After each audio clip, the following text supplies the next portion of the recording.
Hello everyone, welcome to my channel. I hope everyone is having a wonderful day. Before starting the video, please go ahead and hit the subscribe button and give this video a like up. Bold and the Beautiful had Lee Finnegan request Tom Starr's liver be delivered to her office. But she did it with such ease that you would think it was a mundane task, like ordering a cup of coffee on the CBS soap. While B fans know why she wants this organ donor's liver, the lab worker looks a bit bewildered when dropping it off to her. So it seems Lie is about to test Tom's DNA in another paternity test. Bold and the Beautiful fans thought that Lee Finnegan, Naomi Matsuda, and her sister Poppy Nozawa, Romy Park, had been mending fences since Luna Nozawa, Lisa Yamada, went to prison. But a scene from the soap today indicates sibling rivalry is alive and well. Then what Lee did next hints to the sisters' animosities likely growing in the future. Lee chastised Poppy for the way she raised Luna Nozawa, Lisa Yamada. She also asked if the late Tom Starr, Kent Howard, was really Luna's biological dad.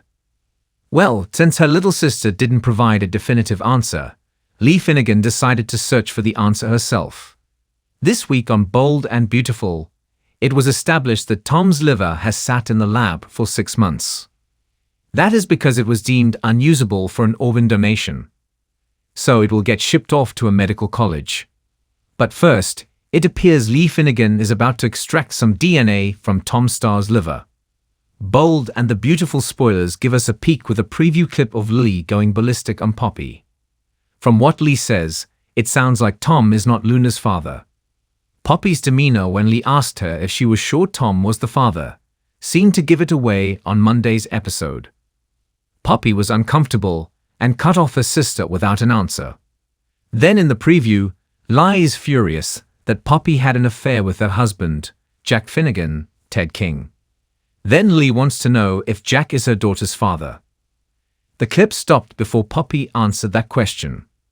But it seems Lee Finnegan found out that Poppy Nozawa slept with Jack. Around the same time, she became pregnant with Luna. But Poppy was with a few men, according to Lie. Bill Spencer, Don Diamond, happens to be one of those men who fit the timeline for Poppy's pregnancy 2 decades ago. Bold and the Beautiful made that clear a while back. Bold and the Beautiful fans have several theories on who spawned Luna Nozawa. Because of the latest preview clip, some think is Jack. But others suggest Finn, Talan Novlan, is still in the running. If so, it sure would be a way to mess up his marriage. Despite it happening 20-some-odd years ago, Finn's marriage probably wouldn't last if he spawned the wayward intern. But some fans still think Bill Spencer is her father. Many also think he knows it, but keeps it a secret. They suggest Bill had his own DNA test done after learning Luna faked the results of the original test administered by Lee Finnegan. And they assume he knows she is his daughter, and that is why he rescued her from jail. But the Bold and the Beautiful preview clip has Lee Finnegan looking pretty convinced that Jack fathered Luna Nozawa. But this is B, and often things look one way, but turn out another way on this CS soap. In the whirlwind of life, there are moments that are so undeniably out of place, yet so perfectly fitting. Like an elaborate dream, where the boundaries of reality blur and people behave with a sense of casualness that is altogether unsettling and fascinating. And yet, it is in this odd space that we often find the most profound reflections of ourselves and our desires. For the characters that populate the Bold and the Beautiful, those who walk the fine line between passion and destruction, this strange universe becomes a stage where nothing is too outlandish, and everything is just a shade away from ordinary. Take, for instance, the complex relationship between Lee and Tom.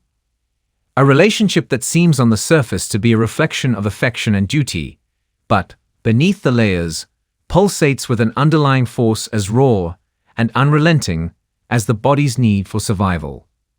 Lie's call to Tom, beckoning him to donate his liver to save her, is an act so grand, so monumental, that it might be viewed as a life-altering proposition.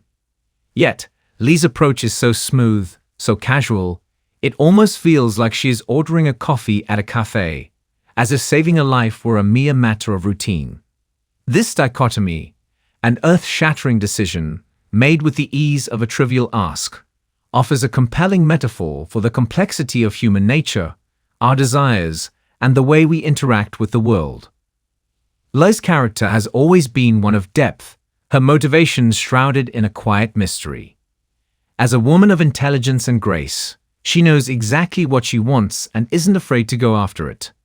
In the case of Tom, the request for his liver is more than just an act of desperation, it's a calculated move, a negotiation that she knows will pull at the strings of his conscience, manipulate the emotional chords of his morality, and create a sense of indebtedness that will be impossible to ignore. And yet, the manner in which she approaches him is anything but desperate. It is so unassuming, so matter-of-fact, that it feels as if she's simply asking him to lend her a cup of sugar. It's a juxtaposition that speaks volumes about Lei's worldview. She knows that life is precious, and yet, it is fragile. She's aware that Tom's liver is not just an organ. It's a potential second chance, an embodiment of fate. But still she handles the matter as if she's just placing an order at a restaurant. There's no panic, no pleading, just a calm and collected request. It is a show of control that is almost unnerving. In this way, Lei demonstrates an almost predatory coolness, an ability to navigate the emotional complexities of the human condition without ever losing her composure. Tom, for his part, finds himself caught in a web spun from a mixture of guilt, obligation, and confusion.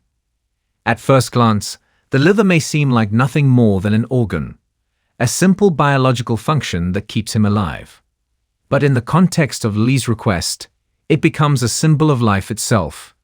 It is not merely a part of his body, but a piece of his essence, his very existence, offered in the most sacrificial of ways. Tom is not just being asked to give up a body part. He is being asked to give up his ability to live the life he once knew, to alter the very course of his own future. Lei is not unaware of this. She knows the enormity of the task at hand, and yet, she reduces it to a simple transaction. It is as though she believes this gift, this monumental act of giving, is no more than a casual exchange. The ease with which she lays it out before Tom speaks to the way she views the world, as a place where even the greatest sacrifices can be made without a hint of drama. This lack of emotion in her request brings about an eerie sense of discomfort. The matter is so serious, yet Lei's demeanor suggests that, in her eyes, it's just another day in the game of life. Tom, though, is not prepared for this. He is unsettled, grappling with the weight of the decision that Lei places upon him. His liver is not simply a part of his body. It is a symbol of his own autonomy, his own choices. By giving it to Lei, he must confront the uncomfortable reality of mortality. In that moment, Tom is not just deciding whether or not to help Lei. He is deciding whether or not he is willing to let go of his very self, of everything he thought he understood about his own life. There is a subtle yet potent dance happening between Lei and Tom, one that involves power, vulnerability, and manipulation.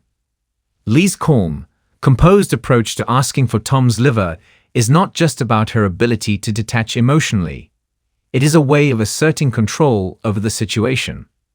She knows that Tom will feel obligated to give, and this knowledge empowers her. By asking with such ease, she disarms him, rendering him vulnerable to her request. But beneath the surface, Tom's vulnerability is just as powerful. He cannot simply say no to her, nor can he completely surrender to her will. He is torn between the obligation he feels and the fear of what such a sacrifice would mean for him. His liver is not just a physical organ. It is the essence of his autonomy, the thing that keeps him alive, the thing that gives him the right to control his own destiny. By giving it to Lei, he risks giving up that control. In this moment, Tom's vulnerability is raw, and he is caught in a delicate balance between wanting to help and fearing the loss of himself in the process. In many ways, Lei's approach is a masterclass in the art of negotiation. She doesn't pressure Tom, doesn't rush him into a decision.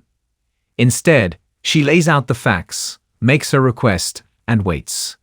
There is something almost passive in her approach, yet that passivity is what makes it so powerful. By not forcing Tom to make a decision, she creates the space for him to come to the conclusion on his own, while subtly pushing him toward the choice she knows he will make. This subtle push and pull is a classic negotiation tactic. It's about creating a sense of urgency without appearing to do so, about making the other party feel as if the decision is entirely theirs. Lee's request is not just an ask for a liver. It is an invitation into a larger dance of human emotion, power, and self-interest. Tom must decide whether or not to accept, knowing that the consequences of his choice will ripple through both his life and Lee's. And in this moment, the stakes couldn't be higher. Lee's casual demeanor in making such a monumental request is, in many ways, the true essence of the bold and the beautiful. It's a reminder that life's most dramatic moments are often presented in the most understated ways. The easy, almost offhand way Lee beckons Tom's liver is a testament to the power of subtlety, of control, and of the complex webs we weave in our relationships. It is, at its core, a reflection of how human beings navigate their desires, fears, and choices, by making the most impossible of asks feel like the most natural of requests.